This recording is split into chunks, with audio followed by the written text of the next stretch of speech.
Le grand direct de l'actu sur Europe 1, Thomas Joubert. Les cahiers de vacances sont une tradition en France. 4 200 000 cahiers vendus en 2014. Les cahiers de vacances ont toujours la cote. Ce sont les fameux cahiers passeport qu'on connaît bien pour faire réviser les enfants. Claire Inizan est notre invitée de 10h45. Bonjour. Bonjour. Vous êtes directrice éditoriale parascolaire chez Hachette, l'éditeur de ces fameux cahiers passeport. Alors ça, ce sont les cahiers de vacances pour enfants, mais j'ai appris qu'il en existait aussi pour adultes.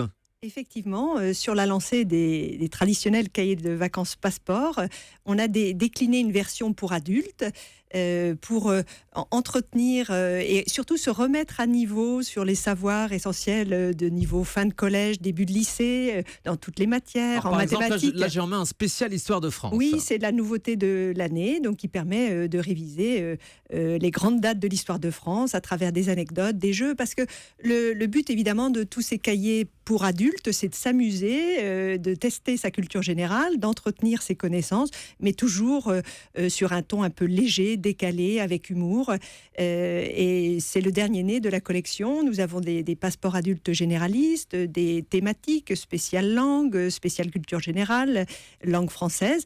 Et cette année, ce spécial Histoire de France, parce qu'on sait que c'est un thème qui... Ça passionne les Français, l'histoire, effectivement. 80 exercices drôles et intelligents pour tester les connaissances en histoire. Et puis donc, évidemment, les cahiers passeport et tous les autres pour les enfants, adaptés aux âges et adaptés, évidemment, à la classe, puisque l'été, on est censé réviser pour entrer dans la classe qui arrive. Ce sont des devoirs, les cahiers de vacances ?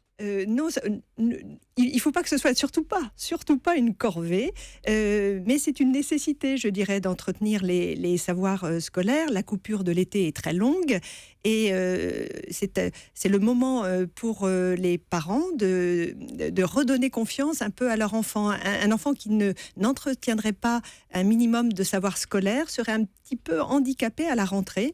On l'a vu à travers de nombreuses études auprès d'enfants et de parents.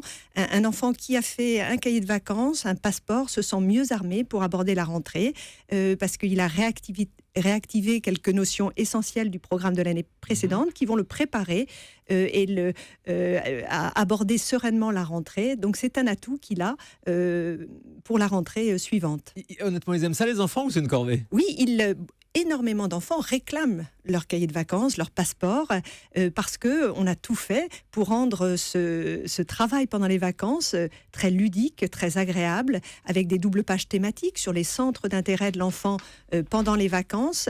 C'est un moment particulier. L'idée, c'est pas de retrouver les exercices très scolaires que l'on a eus pendant la rentrée, même si les exercices que l'on propose sont très sérieux. Ils sont faits par des équipes de professeurs expérimentés qui les ont testés auprès de leurs élèves. Il s'agit d'entretenir des connaissances, mais à travers des doubles pages très illustrées, très agréables. On a même, pour les plus réticents, des petites charades sur chaque double page, des devinettes, des charades, pour permettre une entrée plus facile dans la double page. On a également des conseils aux parents à l'intérieur de nos passeports pour leur dire comment utiliser le cahier de vacances, à quel rythme, comment le faire passer, je dirais, auprès de l'enfant si l'enfant ne le réclame pas. Donc toutes sortes d'outils pour rendre ce travail très agréable. Oui, Claire Inizan, vous disiez, c'était de plus en plus ludique, avec notamment des marques, des déclinaisons, des franchises. Je révise avec Calimero, le petit personnage de dessin animé qu'on aime bien. Je révise avec les princesses Disney. Oui, effectivement. Surtout, nous déclinons les personnages de Disney sur nos cahiers de vacances pour les plus petits, sur la maternelle. Avec plein d'autocollants, il y a marqué sur voilà, la couverture. Oui, parce qu'on sait que pour les petits, évidemment, il faut que ce soit très ludique. C'est des cahiers de jeux très agréables. Et le fait de faire un travail un peu scolaire accompagné par les personnages enchanteurs de Disney, que ce soit pour les petites filles, les princesses, ou on a aussi des révises avec Cars, des révises avec Spider-Man. Donc c'est pas du tout dans les clichés, là, les princesses pour les filles et les voitures pour les garçons, c'est ça ? C'est-à-dire que les petits garçons peuvent aussi acheter les princesses. Oui, chacun fait comme il veut, mais il se trouve que les révises avec les princesses sont plébiscitées par les petites filles. Ouais, c'est ça. Mais donc on apprend quand même des choses avec ces cahiers cahiers de vacances Tout à fait. À chaque fois, nous avons aide des les enfants. auteurs, des enseignants de maternelle, du primaire pour nos carnets Violetta.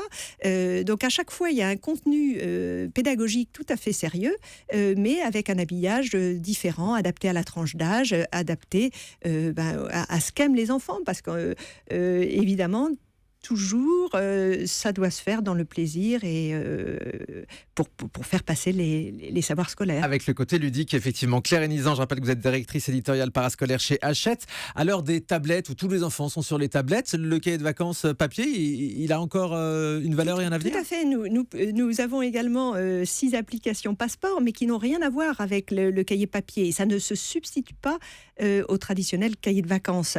Nos applications sont des véritables jeux vidéo, donc on n'y retrouve pas du tout les exercices que l'on propose dans nos passeports, nos cahiers passeports. Ce sont des jeux vidéo avec, comme dans les jeux vidéo, une petite histoire à laquelle participe l'enfant. C'est interactif, ça bouge, il y a du son.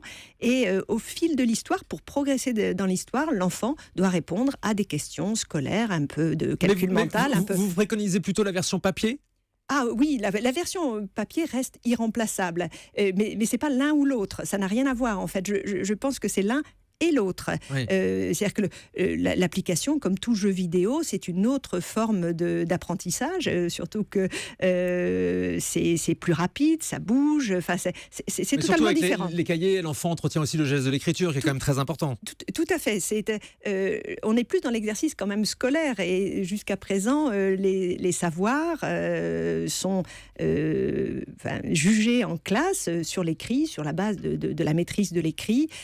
Donc c'est une forme d'exercice intellectuel qu'on ne retrouvera pas dans l'application, même si, par exemple, en mathématiques, nous avons des petits exercices qui permettent de progresser dans l'histoire de nos applications, qui sont tout à fait pertinents sur le plan intellectuel.